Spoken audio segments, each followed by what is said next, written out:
finance the national, the implementation of the PSTA4.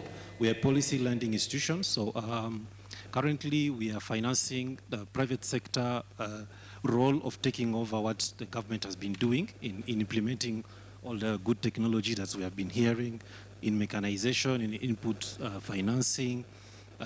But as you said, we are facing so many challenges today. But before going to challenges, let me tell you what we are doing at BRD. We are proposing input financing for seed multiplication, for fertilizer blending and commercialization. Our friend from BK are helping so much in technology, but we are looking at gap filling role, where we are proposing setting up the factory to produce the fertilizer so that later it can be distributed to farmers at a very affordable price. We are financing mechanization. I'm happy to hear that. If you go to some areas in Rwanda, you might find that even having a labor available is very difficult. So what we are doing is to enable, to provide affordable and appropriate financing to the private sector so that they can take over the role of the government, and then we implement the PSTA4. So the other challenge is the readiness of the market, the readiness of the private sector to take over all of these good technologies that we've heard about. When we finance, we want to have that independent role. Yes, of course, we are pushing the private sector. We are having some technology, some technical assistance funds. But again, at the end of the day, you will be the lending partner. So you don't want to be so much involved at a certain point. So currently, what we are doing in innovative ways to blend our financing, working with different partners that are bringing seed capital. We bring in credit, we bring in technical assistance as per our experience in the sector, and then also we work with private sector that can address the issue that the DG expressed of their role in financing the research. And then if we are able to blend all of that, I think we will be able to provide affordable funding for the smallholder farmers. Thank you. Just a quick question before I comment on that. What is the going rate now, lending rate on average, not from your bank, but in general? Thank you. I think the average rate currently is around 18 to 19%. Yeah, but ours is around 15%. But still farmers are complaining. But if you may allow me to explain that, since we are proposing a package of services, not only credit, we are proposing technical assistance, we are proposing grants, we are proposing the follow-up, monitoring, and all of that at 15% is not too much. Thank you. Okay. Thank you very much. I was asking because Mr. Das was talking about smart subsidies, financing for access to his technologies, but also even if we talk about precision agriculture, you want certain tools and things to be adopted by the smallholders. The cost of acquisition is going to be an issue, like you said, in the cost of transfer and things like that, or improved seed, especially if you move towards hybrid, right, which you have to buy every year. So financing becomes a very, very critical aspect there. And I was just happy to see that the Director General of RABI is working back in here, because we had an experience here. When I worked here in 98 to 2001, we had in the program, you might want to look that back at Minagri, what we call the Rural Investment Facility. There was funding, I was at the World Bank, so when I say we, it was then the World Bank, that we put in the central bank to subsidize access to credit. You could get up to 40% or $100,000, depending on the size of your investment. But there was a very nice way of making sure that only the serious investor would come, because you get the subsidy every time you pay a rate. Every time you pay an installment, that's when you subsidize. If you don't pay, you're left alone with the bank. And then the bank was the one screening the clients. Once the bank says you're okay, then you're okay, and then you come in, right? And what that did then, it lowered the lending rate by 3 points. So it will take you 15 today to 12, which is a huge break. And then it will subsidize the 40%. If you it accelerates the rate payment. You have a saving on investment. It was just really a very, very good thing. You might want to look at again. What it did then, it allowed for rapid increase in fertilizer imports, the renewal of the livestock herd, a lot of it, and the investment in coffee washing station. All that was facilitated. And the bank still had the same margin, okay, because of the way the project was, the line of credit was put in there. So that helped make, and I think that's a model that still could work today to lower your interest rate. So saying it so that the DJ can hear that and maybe can look in the archives of Minagri. I'd be happy to give you the project document if you want it. I think I have it somewhere, which worked quite nicely.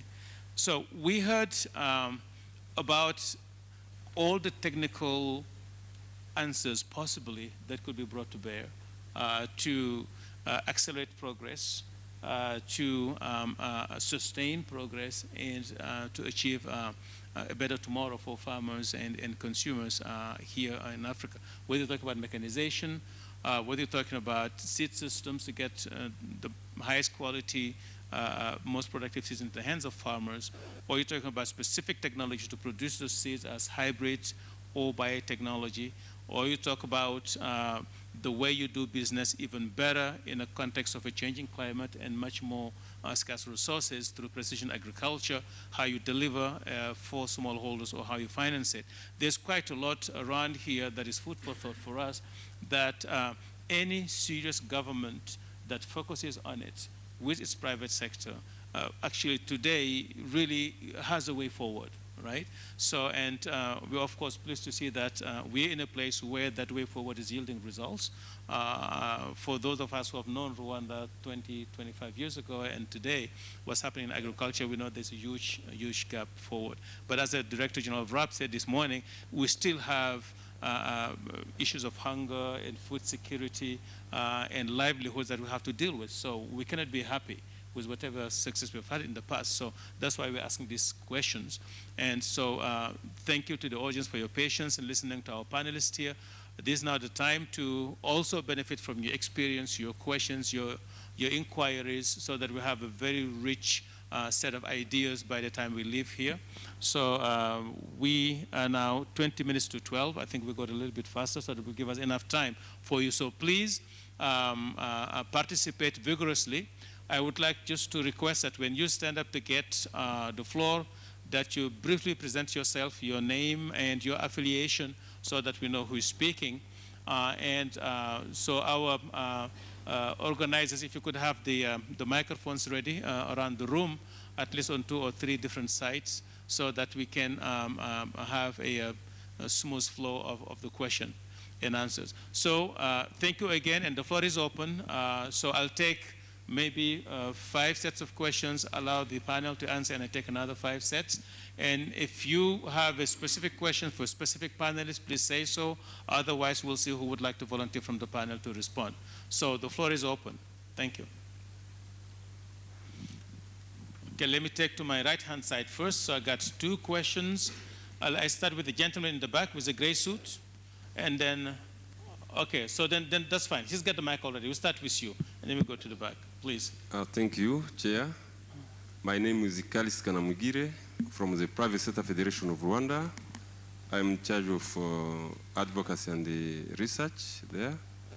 Then my question relates to role of private sector in implementing the program of technological and innovative agriculture scheme in the private sector.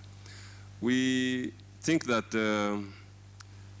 there is need of technological and institute, scientific institute, research institute, which can operate in the private sector or in the civil society sector, because government institution cannot do all the things. Yes, they can do some research, yes, effectively, but we want that some deep research, applied research could be done also by those sectors, civil society and the private sector. Now, we want to benefit from the panelists, I don't know who can answer to that question. One, to benefit from outside experiences from other countries. Thank you very much. Okay. Thank you for brief and clear questions. Thank you. My name is Patrice Kizimana. I'm working for USAID Rwanda as manager of agriculture and market programs. My first question goes to Dr. Das about mechanization in Rwanda. You talked about the strategy, but also the research work you are doing on that. But on the side of service delivery, I would like to know more about how mechanization services are organized so farmers can access those services, because in the presentation from ATF, Executive Director, we found how mechanization is increasing productivity of crops among different farmers.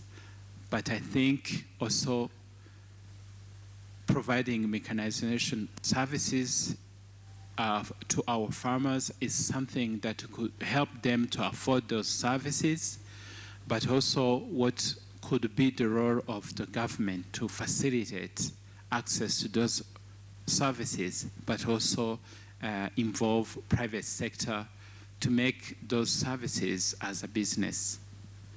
So my second question goes to Mr. Namuhorane. We know seeds is very important in increasing farmer yields, but also income.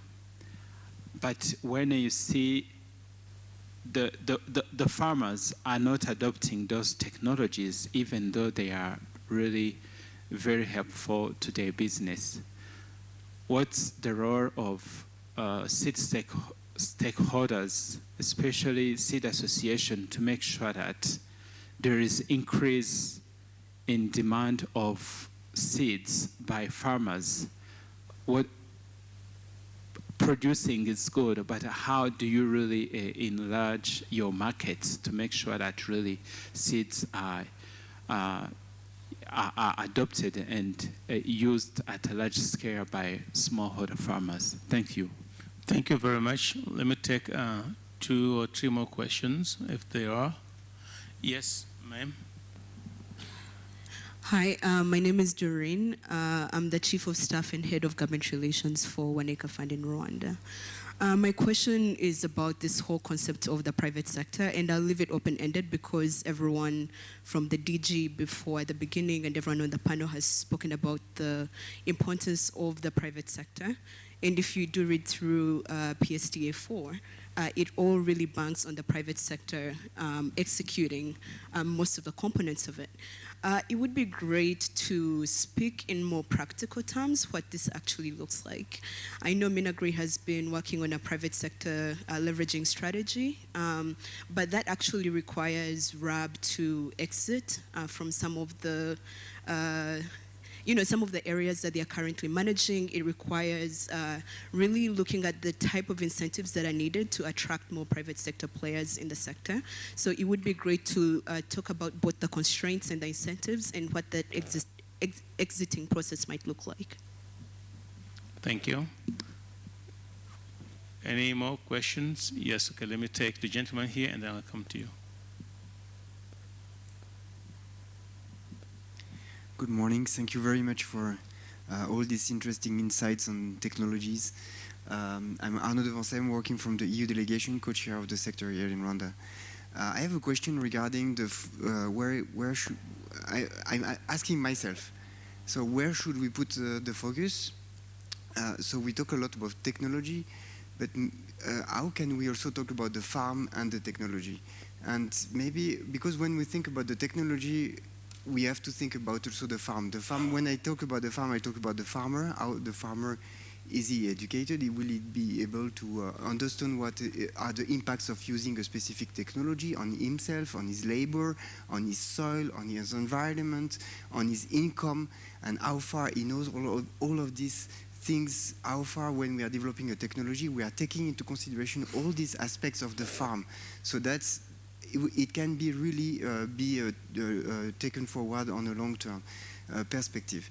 I think when a farmer does not take a technology, it's not because of a lack of knowledge or understanding. Very often it's because he tried or he knows from others that maybe it didn't work for a specific reason. So, that can happen also, I think. So how can we look at that?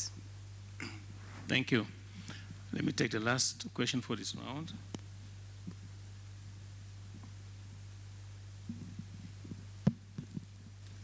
Thank you.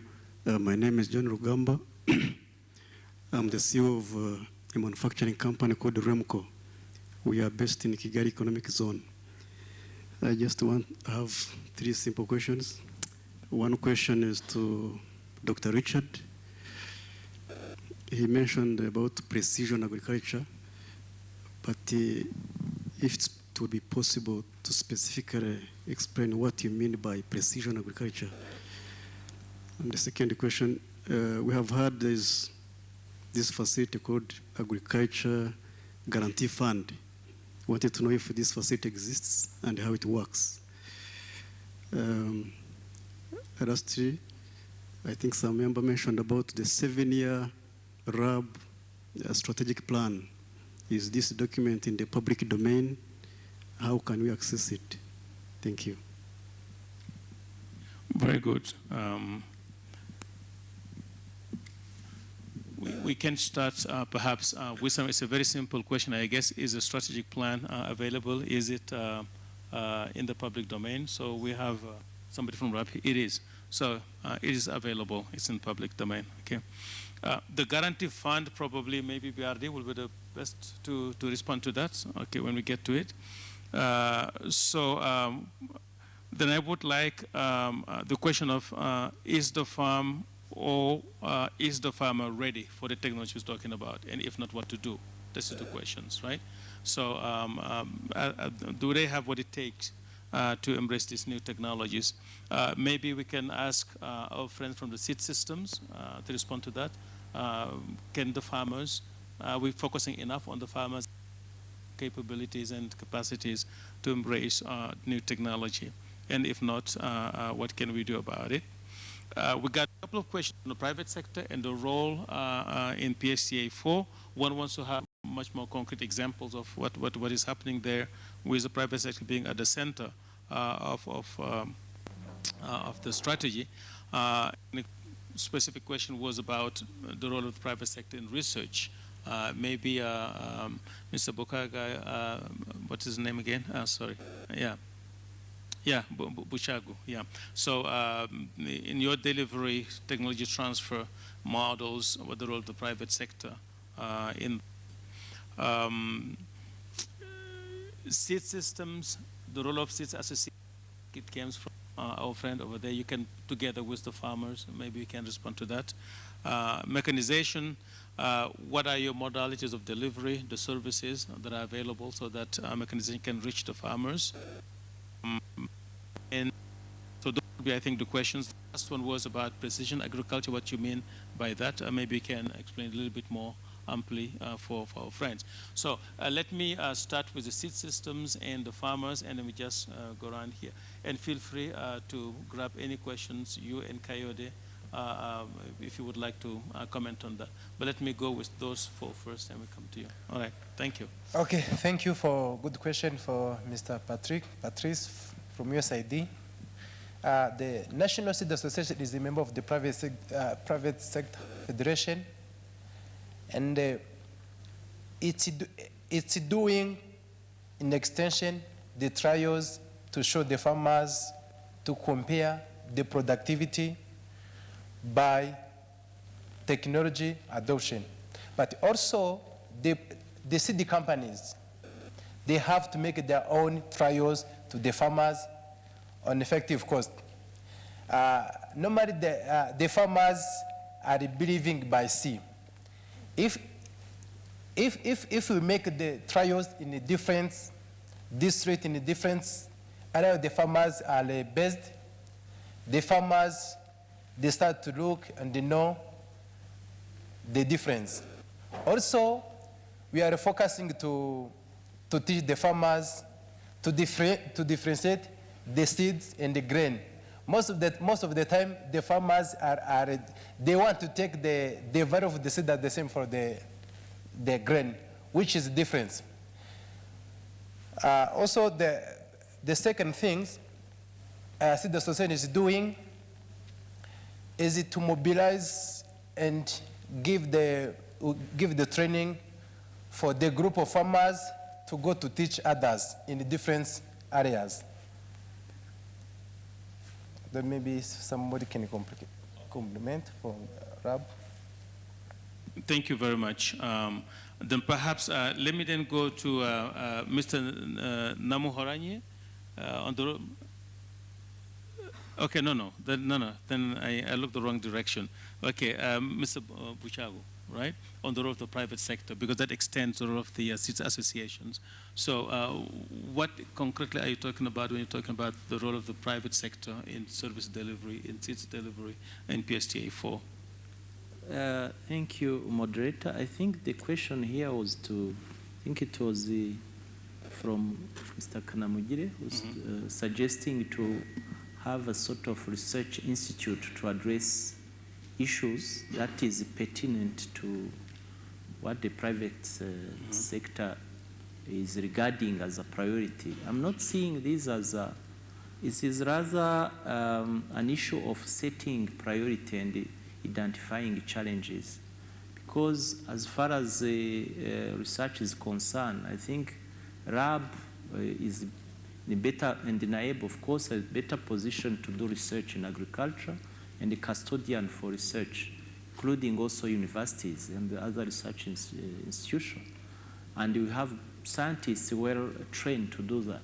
But the question is, how do we, as RAB, collaborate with the other partners and identify the critical issues and the challenges and set the approach on how to do it?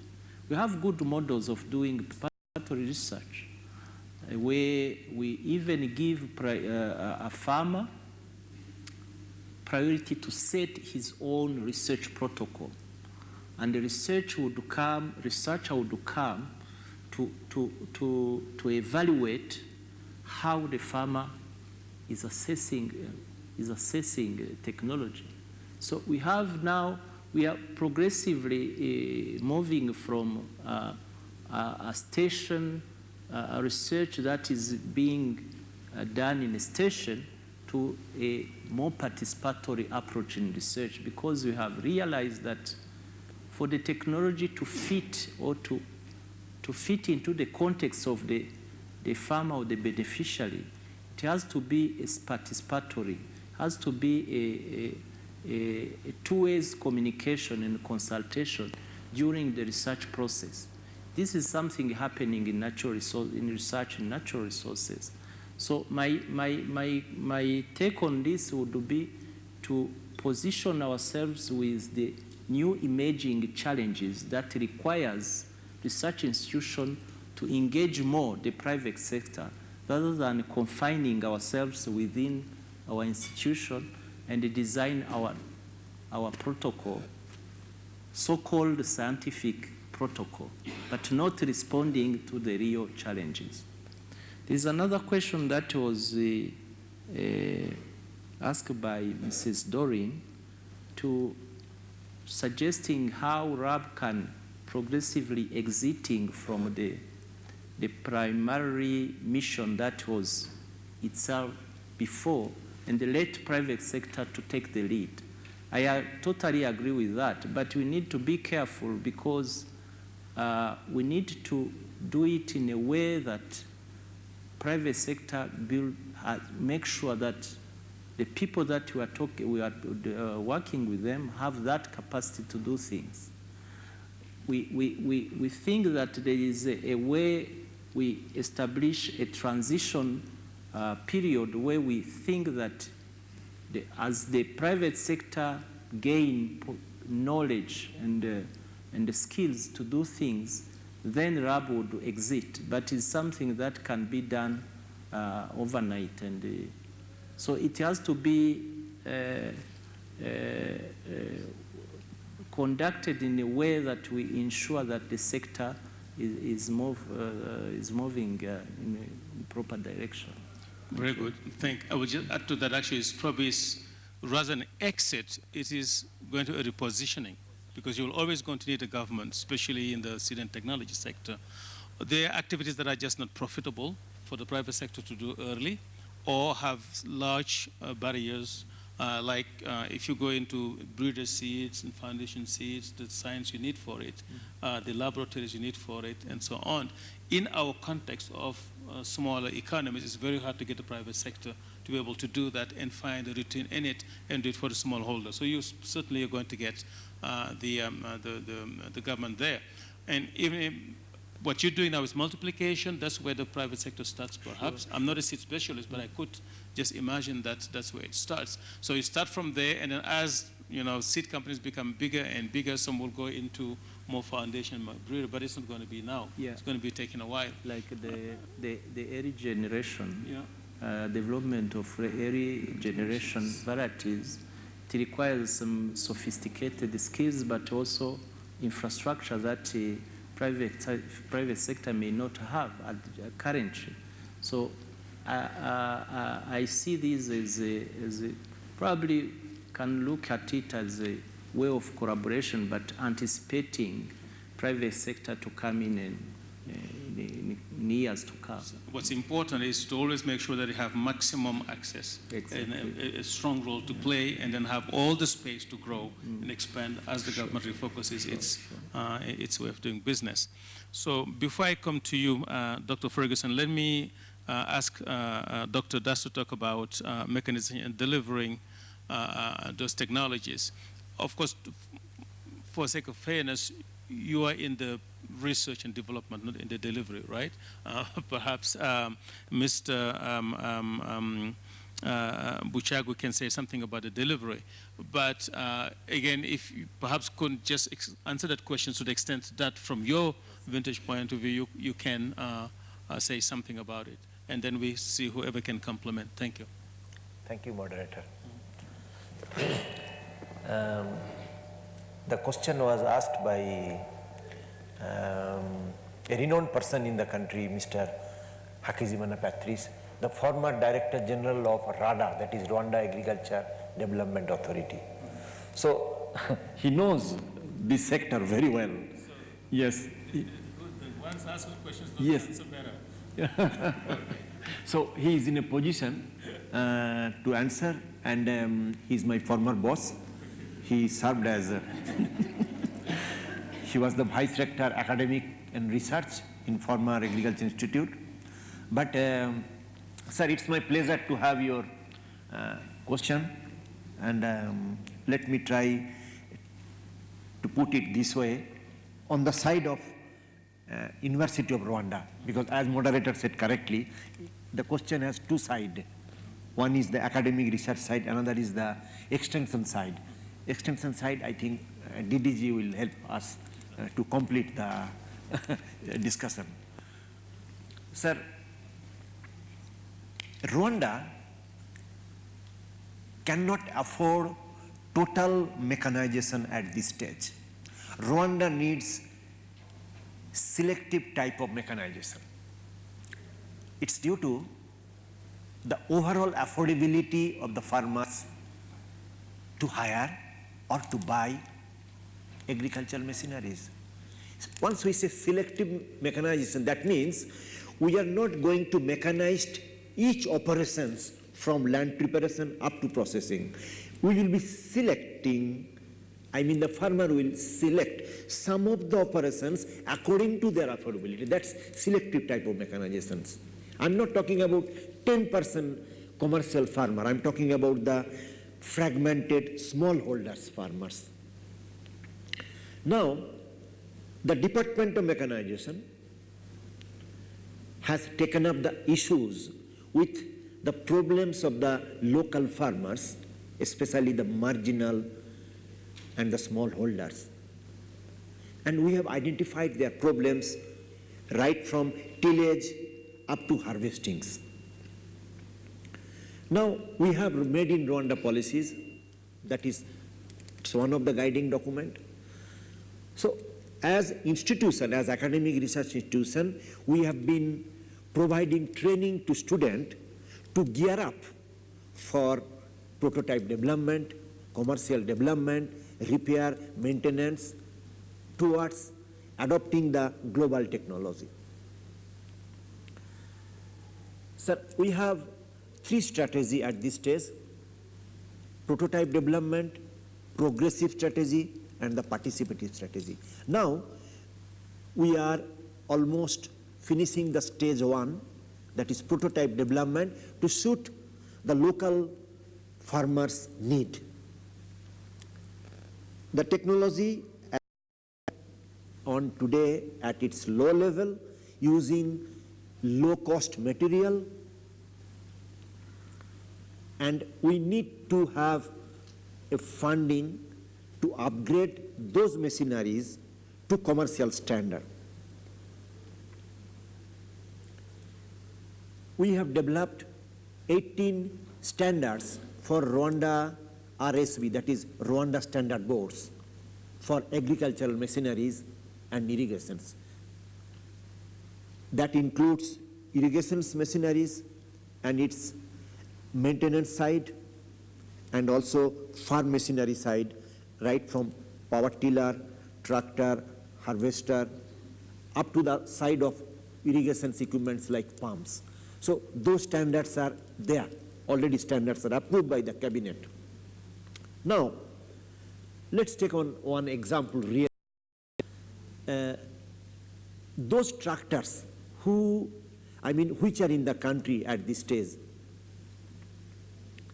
And if you see the precision agriculture, where we want to, that's our vision, precision agriculture. Now, the issue is now, already we have imported tractors, they are there, and we want to go towards precision agriculture. So, in the next phase, I think, it's my personal view, Rwanda does not need to import the tractor, traditional 4-wheel tractor. Better to import the tractor with precision farming technology, where GPS guided, sensors, transducers. We don't need any funding really to import all those traditional tractors, because if we do that, we are going back again 50 years. A tractor with a GPS guided, sensors, transducer, Dr. Richard Ferguson will talk later, specialist, sir, I'm just touching the points. If you buy one precision tractor, it will help to identify the soil fertility level. Just it will take a turn, it will give us a picture with different colors about the soil fertility level. Fertilizer application, what dose to be given, at which area. All those aspects. Number 3, it will predict the amount of production, estimate, it will estimate this much can be harvested. So, we have challenges. So what we are doing, sir, academic institution, we are trying to train the students through a module of precision farming machineries. We are trying to train them. Look, Rwanda is developing very fast in the continent. The fastest economy, all the indicators of United Nations says this is one of the model country. And I'm sure in next 20 years, Rwanda will flourish with precision agriculture. That's my wish and vision also. So what we are doing at University of Rwanda, Department of Mechanization, we are producing graduates at our level to cop up, to adopt that changes to be made in next 10 years' times. That's our role, sir.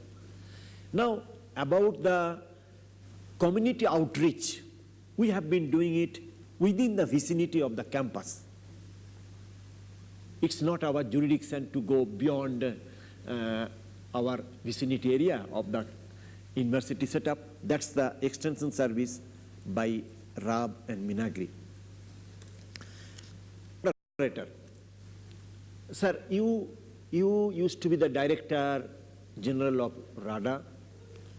Sir, really Rwanda needs one more institution which is missing. That is Rwanda Institute for Farm Machinery Training and Testing. Specific institute. Look, sir, we are importing. But what about the quality confirmations? You can say, no, there is a Rwanda Standard Board. I agree, Rwanda Standard Board. But I'm emphasizing an institute or I don't know, under Center of Excellence or whatever you call, a specific under your ministry institute specifically for training and testing, where all the imported agricultural machineries and made in Rwanda, in future, made in Rwanda products also to come through those testing and give the certifications of the quality.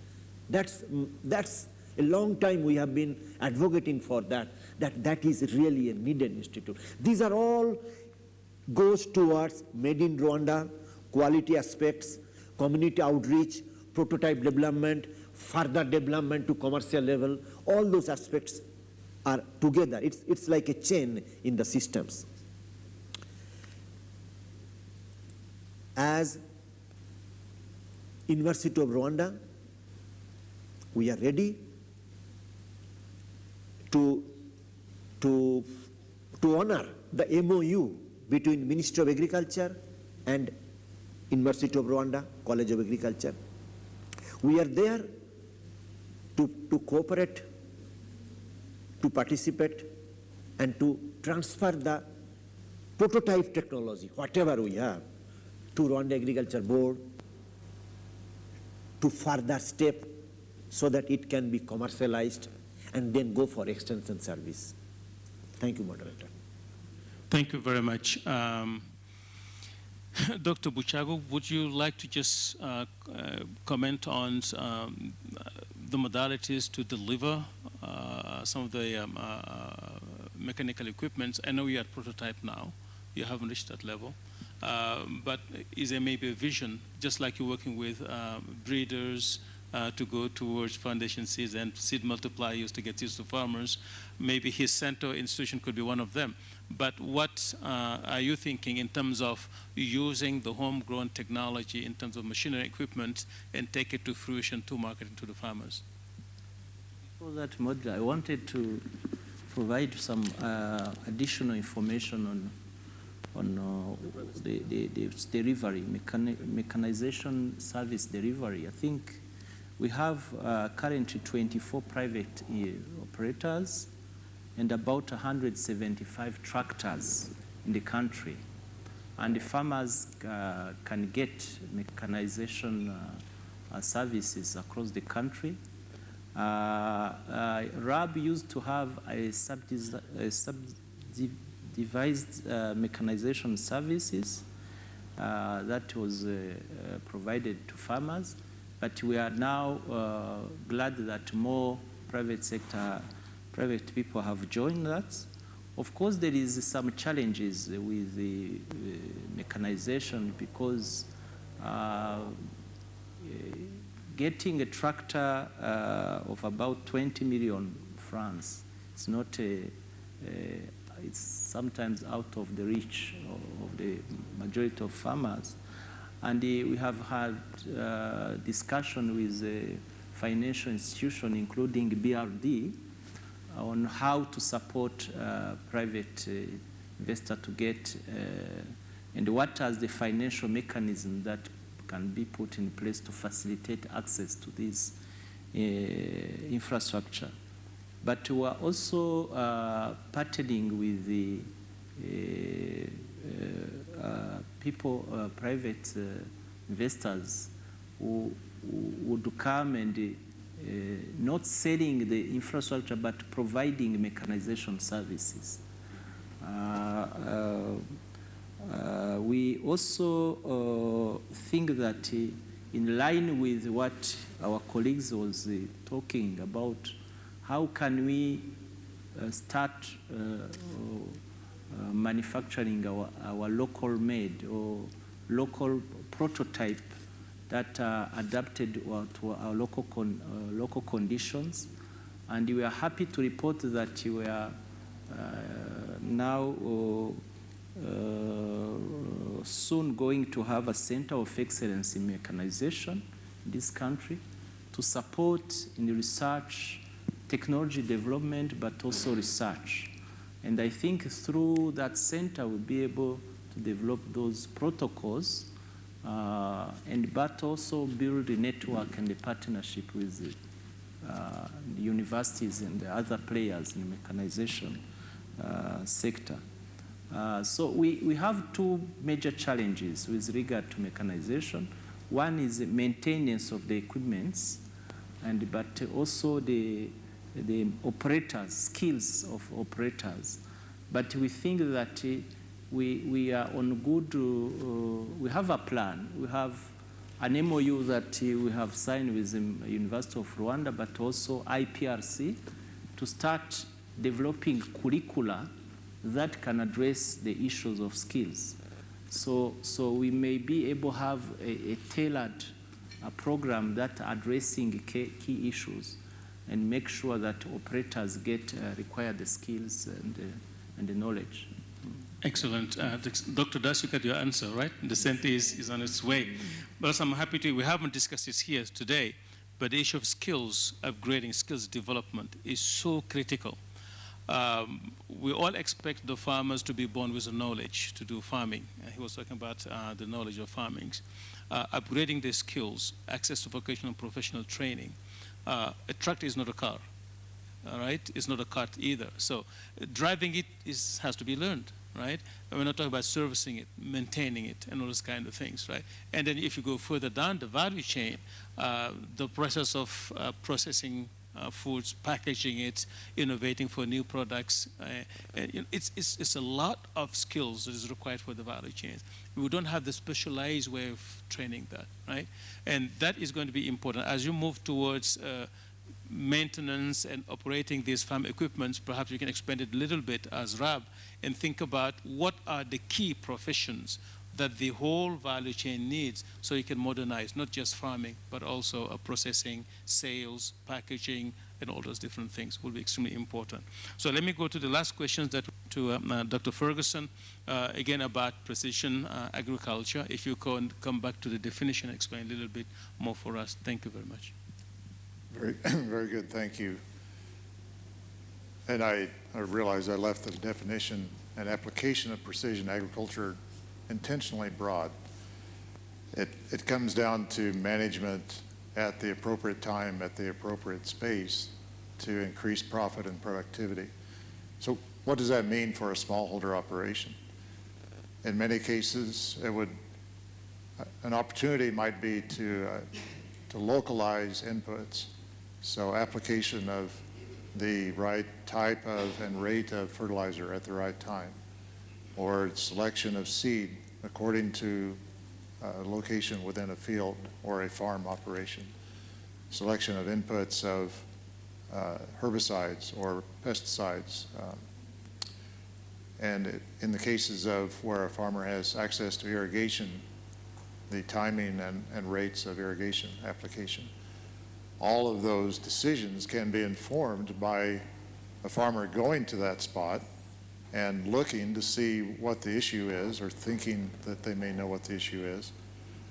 But if your farm is of a certain size that you can't go to every spot every day, then the technology that underlies precision agriculture becomes more and more relevant. So then sensors and transducers and actuators, ways for the farmer to gain information that when he can't go to every location every day or multiple times during the day, sensors have the capacity to start to allow a farmer to make those decisions, or at least gather information from which decisions can be made. If you're a smallholder operation of less than a hectare, the purchase and use of sensors and a computer to operate and process that information is not likely. But that equipment is not so expensive and complex that a small entrepreneur could not purchase those sensors and technologies and in a cooperative scale provide information to smallholder farmers that would improve their management based on that sensor technology. For example, in my research, I've used unmanned aerial sensing systems for over 20 years now. Those systems are at a cost point now that an entrepreneur could afford to purchase those and operate those over a small area to inform operations on smallholder farmers very effectively. Another alternative, dependent on the weather, is that there are satellite systems traveling across Rwanda every day, gathering information. That information is commonly purchased and used in developed countries like Europe and the US. It's just a matter of scale to bring that information to operations in Rwanda because the information is being collected. Data every day is being collected on Rwanda operations. It's just that nobody is accessing and providing that. So there are many applications of precision agriculture that become very scalable to a smallholder operation. It just takes somebody with initiative and entrepreneurial skills to bring that to a group of farmers that can then implement their decisions based on that information. Lastly, I'd back up a little bit to the question in terms of conveying information and how there's a need for hands-on experience. That is very much the intent of RICA, that our students will be trained experientially. Last week I was in the field with our students, and one of our faculty and the students had identified maize plants that were emerging that showed some stress. The students didn't know what that stress was, but the faculty member identified it as a virus.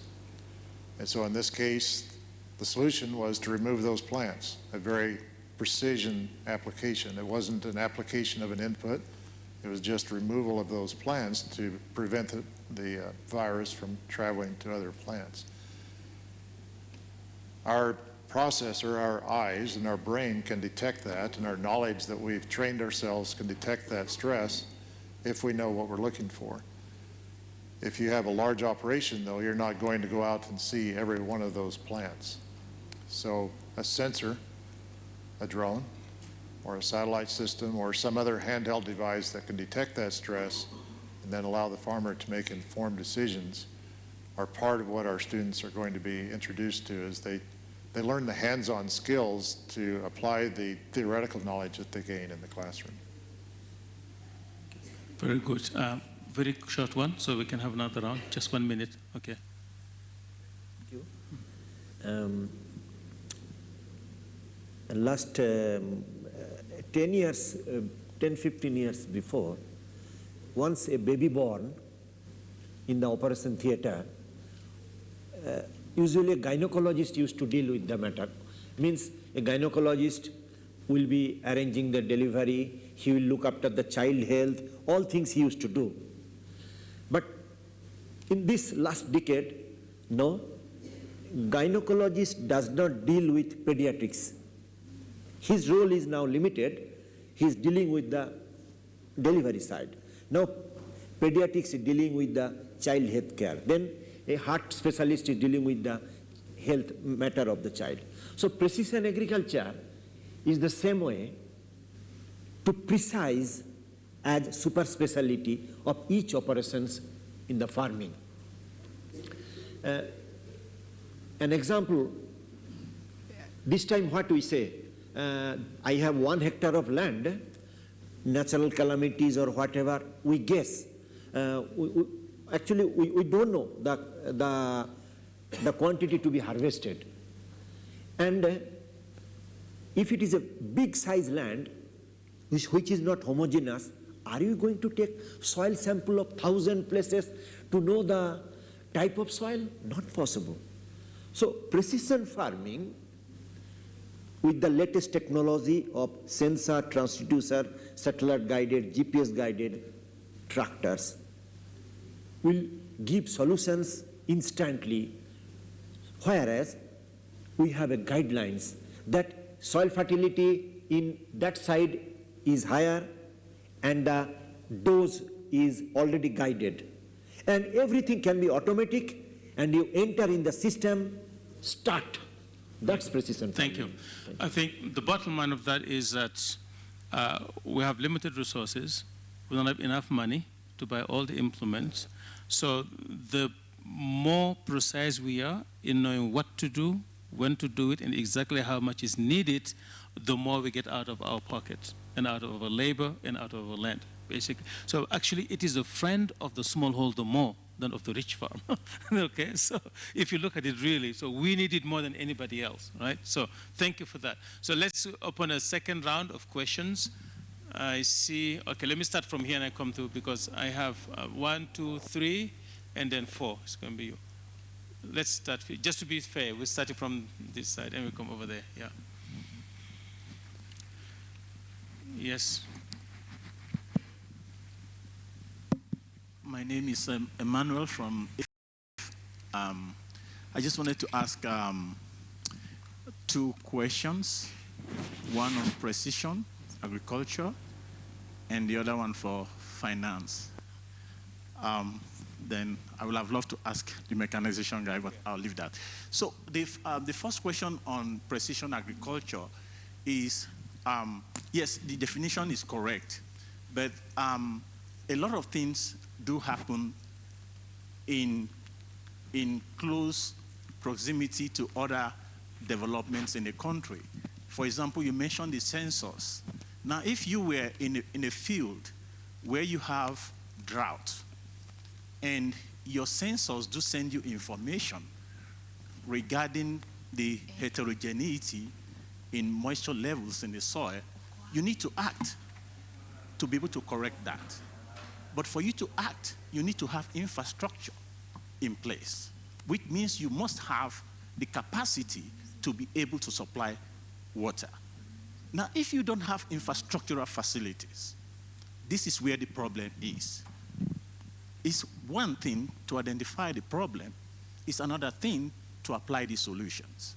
And that is why I feel I'm missing something where your universities or your institutes should be able to appropriately advise the government on how to use that information. And so, beyond the technology itself, you need to put up an infrastructural system to take advantage of the technology. So I'll be very happy to hear your views on that. Then the second question on finance.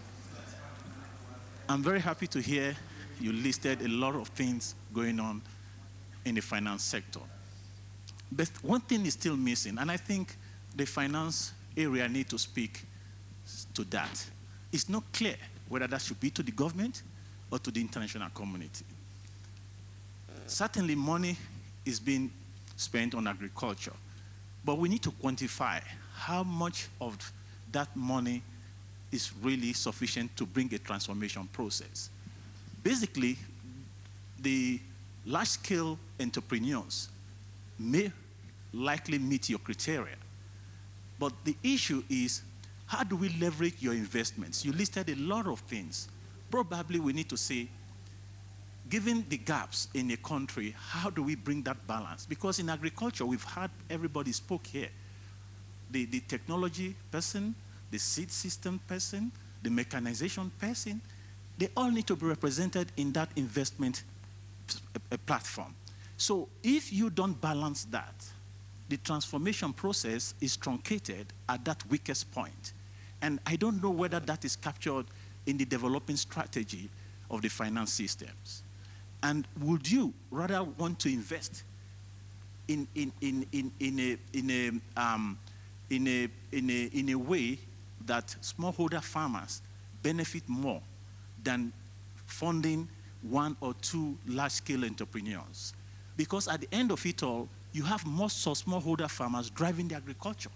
Would you want to strategically go into investment that will favor more, say for example, a service provider? Service provision would go more down to the smallholder farmers and benefit the country.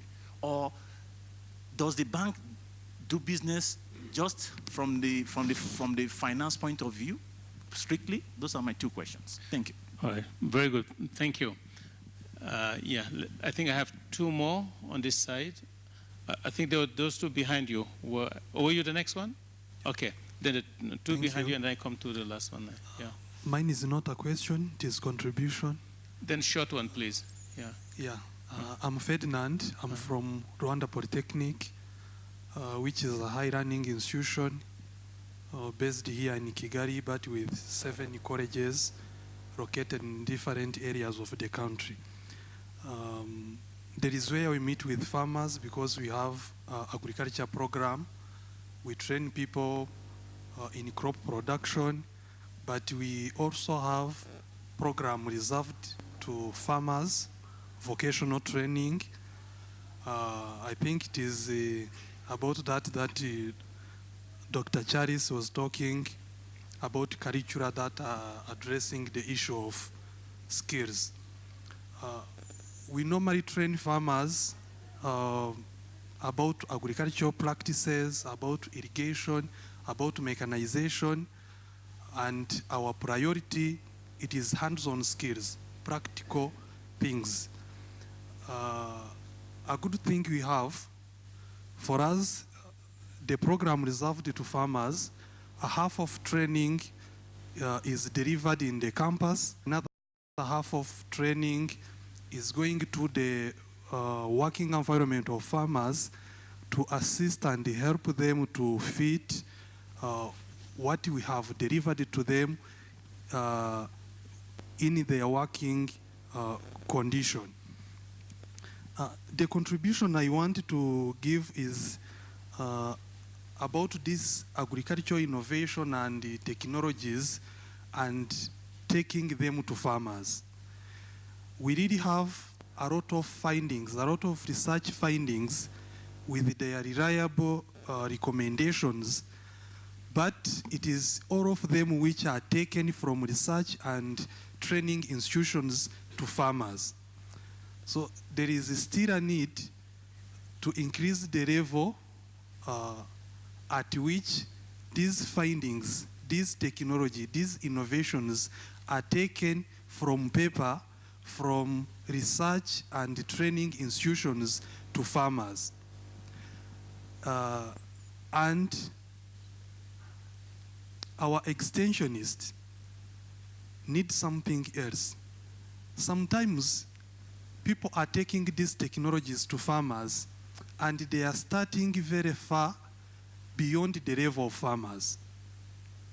It is only in Rwanda, but also in some other African countries, we normally need, because the level of farmers, intellectual capacity, the level of education, even their affordability, what Dr. Das was talking about, most of them, they have a low level, and our extensionists have to think about this. If I'm bringing this to farmer, am I reshaping it such that this farmer will adopt it, not reject it, because the farmer is seeing it as a burden instead of something that can resolve the problem which was in place. Thank you very much. Thank you. Can you just remind us, how many students do you have at the Polytechnic? How large is the student body? Student, like in crop production, we have like more than 100? Yes, 200, around 200 in crop production. And we have so many departments. That is in one college which is located at Huye. Okay. But we have 7 colleges, okay. And every college has like 5, in average, 5 departments. Okay, very good. That's good. That's sizable investment. This is good. Okay, so I have 2 gentlemen in the back before I move over here. That was, I think, that was you, right? Okay. Okay, mine, I have only one question.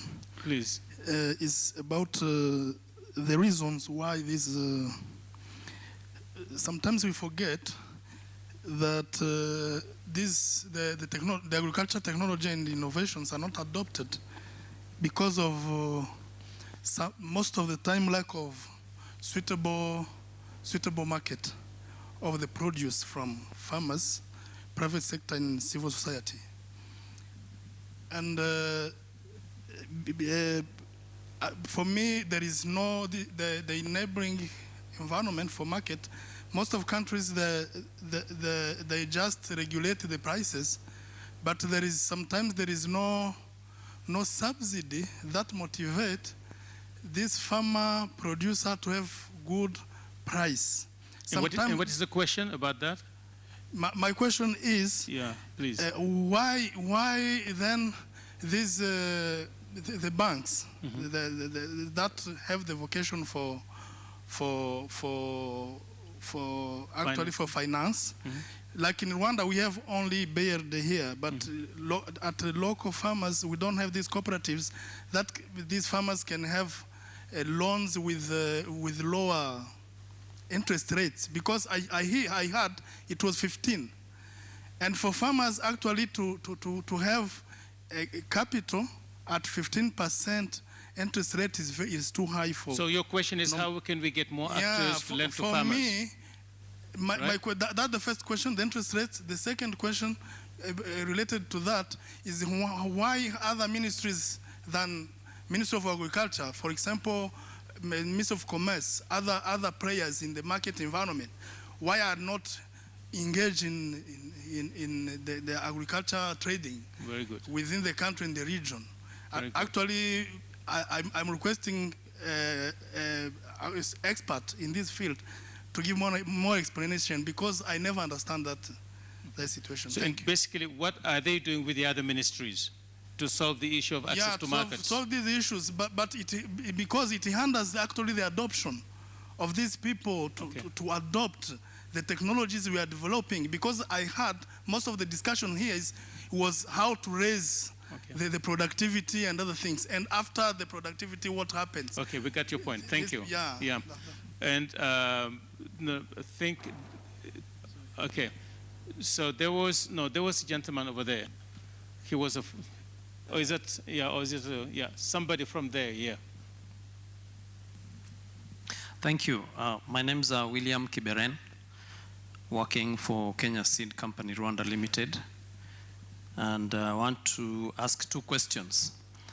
One will be going to the Executive Director of AATF. And this regards a technology they had in 2015-16 in Kenya, Uganda, and Tanzania on striker weed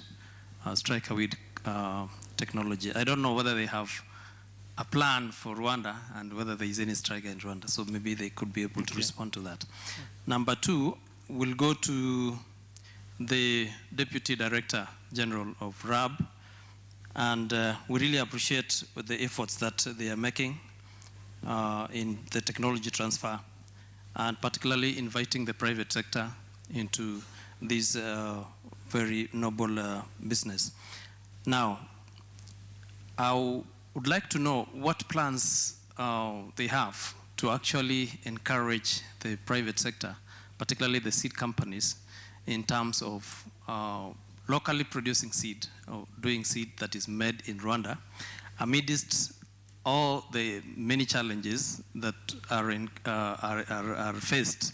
For example, the low yields, the poor, rather post-harvest losses that are incurred by farmers, and even the grower knowledge on the seed production processes still very low. And again, the very highly controlled market for the seed, particularly through the government subsidy program on seed and fertilizer. So what is it that they are doing to encourage local seed production? Thank you. Thank you. I'm sorry for the others. I think we have 10 more minutes to go. Yeah, I'll go to and ask for the answers here.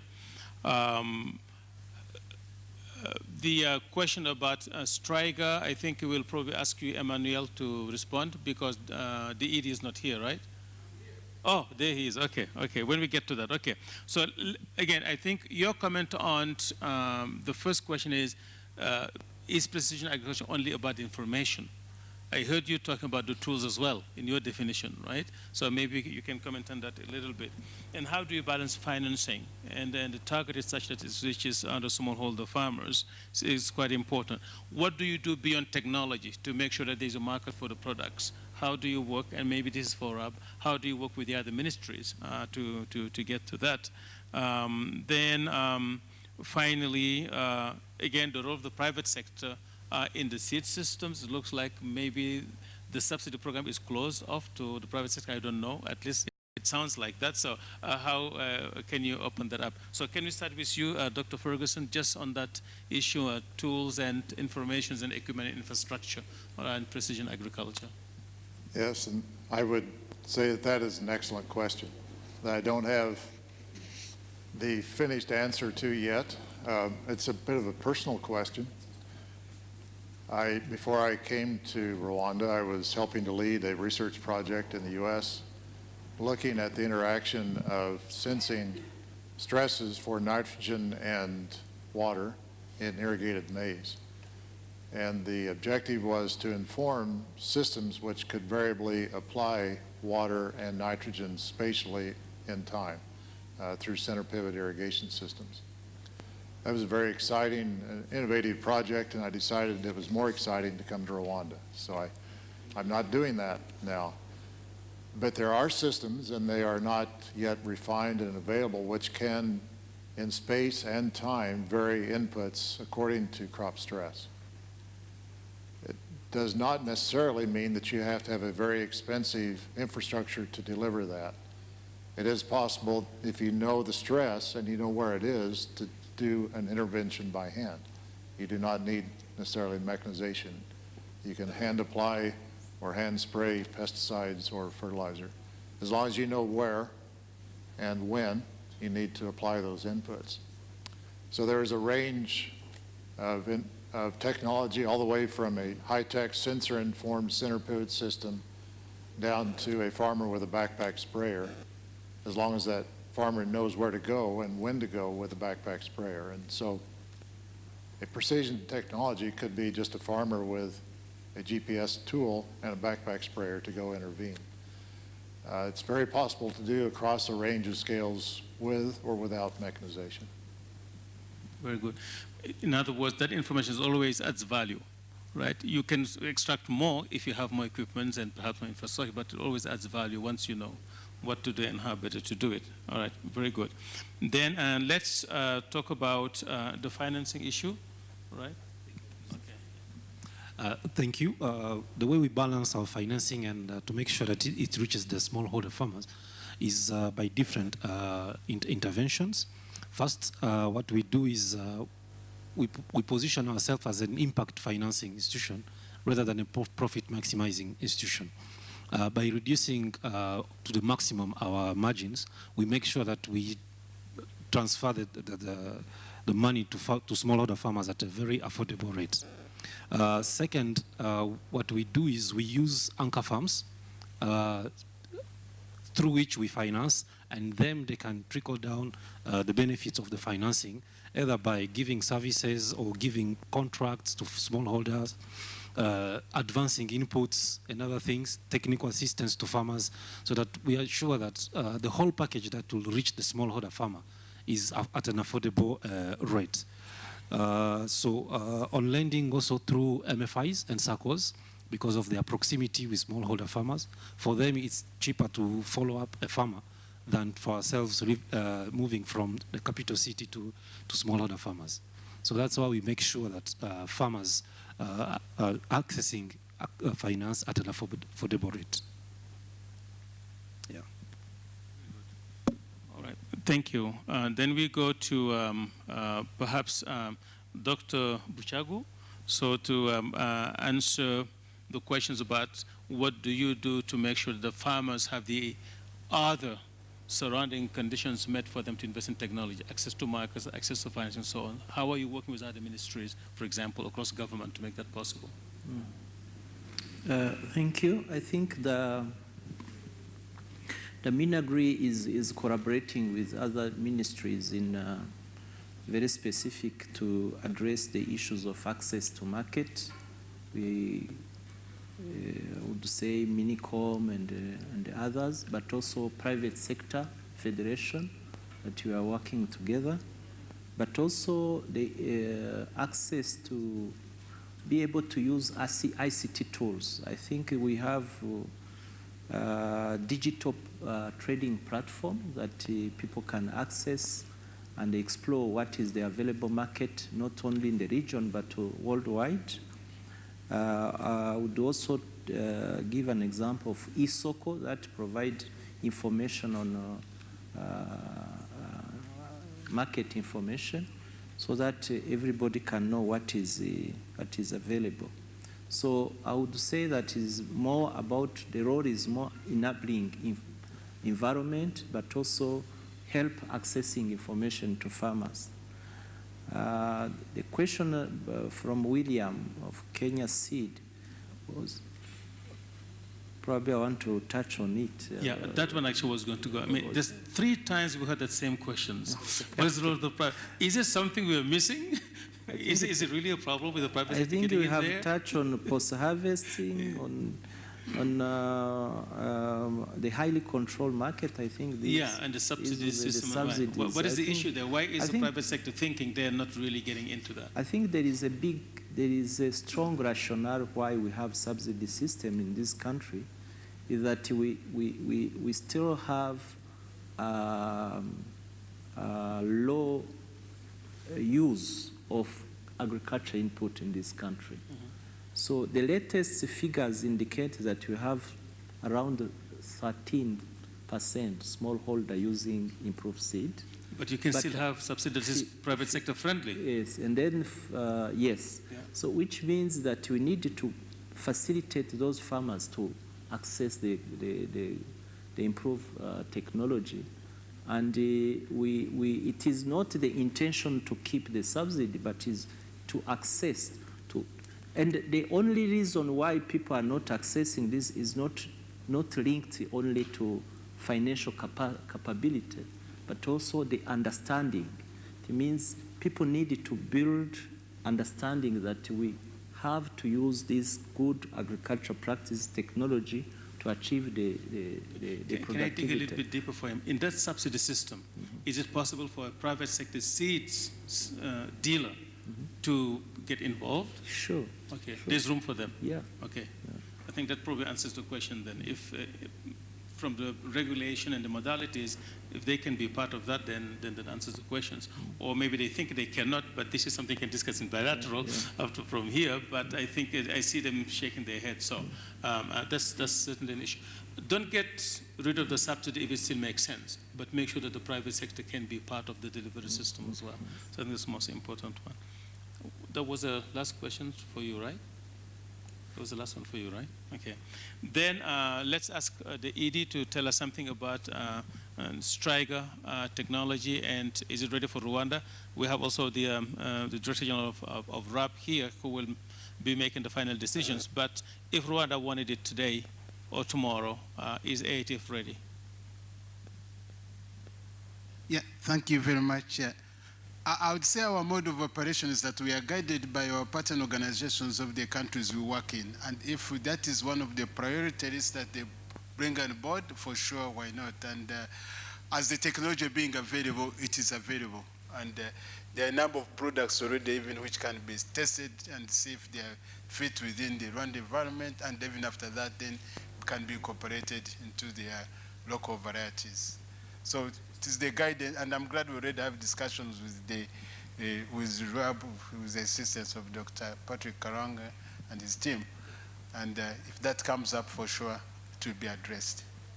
Can we, Chair, someone from private sector, I would suggest, if you allow, some private sector people would just wanted to say a few things. Okay, thank you. Thank you, Deje. Good afternoon, everyone.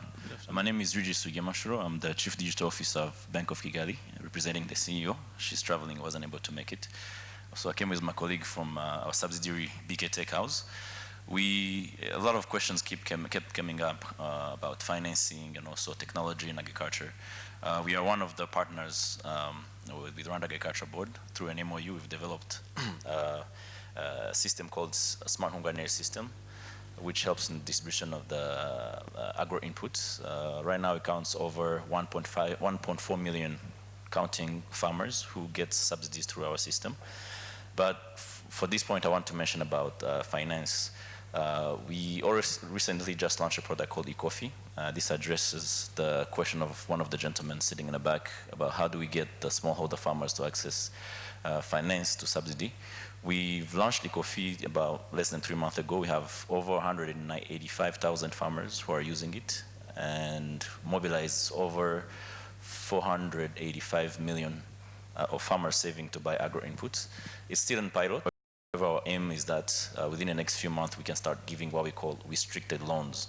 These are loans that will be going to farmers through eCoffee, which is a universal wallet, to only buy agro input at a subsidized price.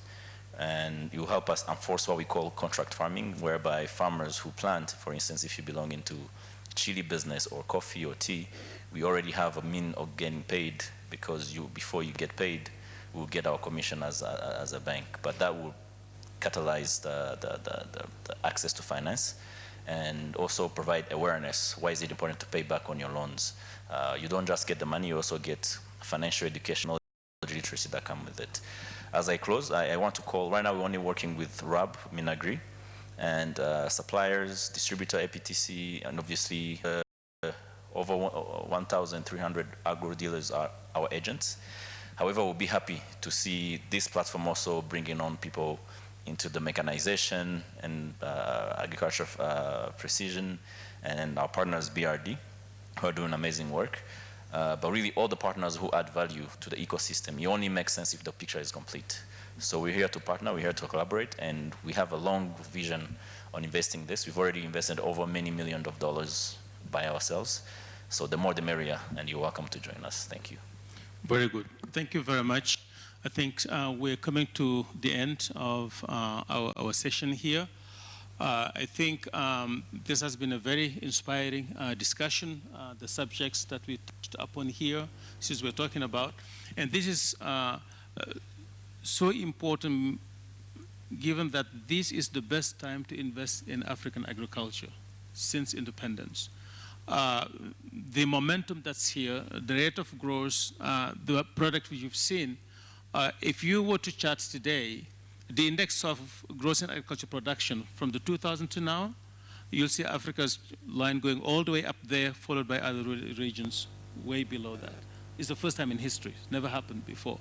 So building on that momentum to get in this smart technology, to get into better seeds, to get in precision agriculture, to get in smart machineries, isn't only going to be building on that momentum, but it opens the door for the youth to be interested in that. It's, you know, they like something cool and smart. So digitalizing, all of these things come in there.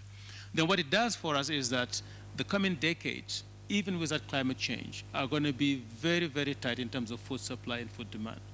So probably, as I used to joke and say, the future color of gold is green. So agriculture is going to make money for us. If we don't raise our productivity and our supply quantities, we're going to be buying the food much more expensive, because we will be the one contributing to the global supply. So not only will we miss money because we are not supplying the world market, we'll be paying more to supply ourselves. So that's why all the things are extremely important. It's just not about, you know, getting the smallholder farmer to do something more for herself or himself, but it's about getting these economies the steam that they need to generate wealth and create assets for not just the farming communities in rural, but also for everybody. So thank you for your time. Our panelists, maybe a last round of applause, which is very much appreciated. And the audience, you've been sitting here since 9 o'clock, so I hope a great lunch for you and good words of thanks. But thank you for being here. For those who couldn't get the answer, the questions, I'm sorry. It's just because of the timing and the organizers here. But thank you for all of you, and I'm going to hand over now to Nancy for the rest of the program. Thank you very much.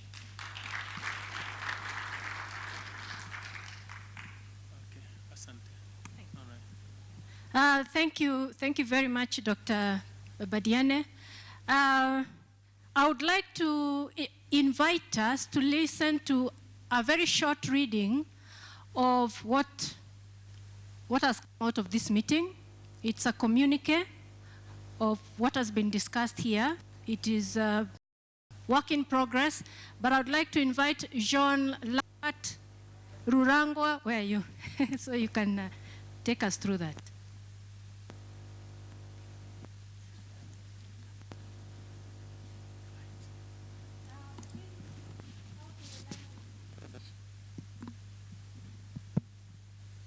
Distinguished guests, ladies and gentlemen, I'm called Rurangwa Jean Lambert, and I'm from RAB. I'm going to read the communique from the discussions here. High-level roundtable meeting on transforming smallholder farming in Africa through innovative agricultural technologies. 29th October 2019, Kigali Convention Center, Kigali, Rwanda. The Ministry of Agriculture and Animal Resources of the Republic of Rwanda, through the Rwanda Agriculture and Animal Resources Development Board, RAB, and the African Agricultural Technology Foundation, ATF, and partners, held a high-level roundtable meeting on transforming smallholder farming in Africa through innovative agricultural technologies on 29th October 2019 at the Kigali Convention Center, Kigali, Rwanda. The deliberations emphasized ways agriculture can be positioned as the engine of economic growth, development, and well-being in line with the Rwanda's 2018 National Agricultural Policy and in support of the African Union's Comprehensive African Agricultural Development Program, CADAP, and the Agenda 2063. The roundtable meeting determined that whereas advanced innovative agricultural technologies packaged alongside the agricultural practices and financing for agriculture are critical to radically transform the region and sustain the growth trajectory that African countries aspire of, smallholder farmers in Africa have limited access to advanced inputs, credit facilities, and the markets required to support production and offer returns to farm investments. Africa is rapidly urbanizing with highly dynamic demographic change patterns that have increased demand for more efficient technology, supported systems for seeds, production, processing, markets, and delivery. Public-private partnerships, PPP, are not significantly explored. Notwithstanding, they present the best opportunity to stimulate synergies between governments and the private sector to unlock some of the gaps and weaknesses that pervade commodity value chains in Africa. The roundtable meeting therefore resolved to, 1, promote a robust and sustainable seed system that reinforces confidence in the quality of seed in Rwanda and the broader sub-Saharan region through facilitating transition of agricultural production and the seed systems management to more partners such as private sector to ensure sustainable agricultural transformation for economic growth. Second, adopt appropriate and sustainable mechanization models that expand production and processing opportunities for agricultural transformation. Fifth, embrace PPPs and SMEs that scale financing for agricultural research, production, and value addition across Rwanda, its neighboring countries, and the broader sub-Saharan region. Sixth, promote genomics and other biotechnology tools to increase farmers' resilience in managing pests, diseases, and climatic hazards, and to fast-track precision breeding and germplasm maintenance. Seventh, leverage Rwanda's experience in implementing the 7 commitments of the June 2014 Malabo Declaration to promote increased investment in financing for agricultural research and development, including commercialization to facilitate achievement of Africa's food security goals, endorsed in Kigali, Rwanda on 29th October 2019. Thanks.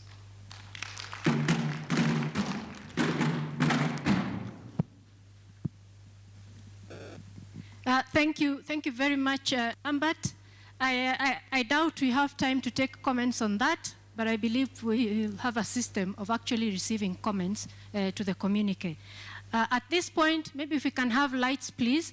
I would like to invite the RAB DG, Dr. Karangwa, to give us a vote of thanks, and then we can move on to conclude the meeting.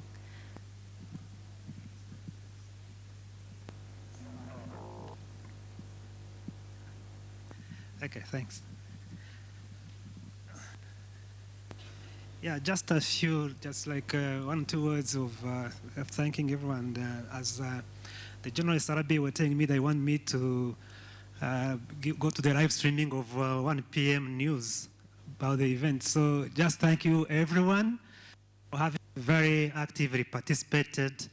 And we, for sure, with the joint efforts, we have emphasized the partnership, the strengthening collaboration is very key for the success. Everyone, private sector, government, international organization, research organizations, ATF, development partners, farmers, and all stakeholders. And Carol will be dishing out the lunch coupons. Before we go, also the media, journalists, if you'd like to have an interview with anybody, please see either Gloria, is Gloria in the room, Gloria there, or Suleiman Okoth there. So you can talk to them and then they can organize for you. And before we leave, we will have just some little entertainment, and that will be our way out. So over to you. The musicians, I don't know the name of the group. Okay. Huh? Okay, say. Inhoyoberana.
هنا كوبا سبب مسوق مسواجر الهتوي